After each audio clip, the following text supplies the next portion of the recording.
नमस्कार।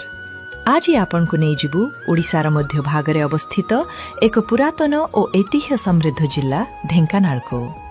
यह प्राचीन गड़जात राज्य तथा राज्यर एक पुरातन जिला।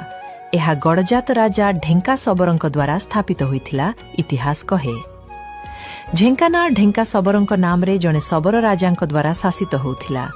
गजपति प्रतापरुद्र देवंक सेनापति हरिसिंह विद्याधरंक ठारू झेंका परास्त हेबा परे ढेंकानाल गड़जात गजपतिंक अधीन को आसीथिला। ढेंकानाल निज इतिहास रे अनेक घटना देखिछि।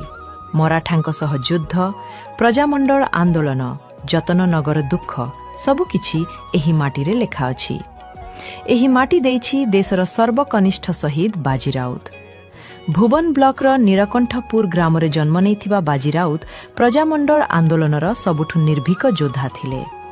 प्राकृतिक सौंदर्य रे मध्य अत्यंत धनी। एहार पर्वपर्वाणी, मेला, परंपरा सबु मिसी एहाकु अलग। ढेंकानाल लोकप्रिय पर्व जोरंदा महामेला, भुवन दशहरा बलद जात्रा, ढेंकानाल लक्ष्मी पूजा, भूमि पूजा।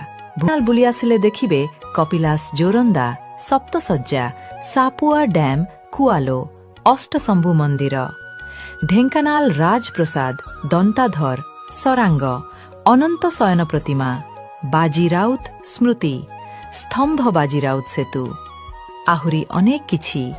आम ढेंकानाल गजलक्ष्मी पूजा ओडिशा प्रसिद्ध। आम ढेंकानाल बरा हेउ कि मगजी लडु हेउ थरे खाइले पाटिरु छाड़ेनी। ढेंकानाल एक एमिति जिला जेउठारे पुरातन इतिहास और प्राकृतिक सौंदर्य हाथ धरी चले। थरे आसिले मन आउ थरे फेरी आसिबाकु चाहिबो। आसंतु ना थरे ढेंकानाल।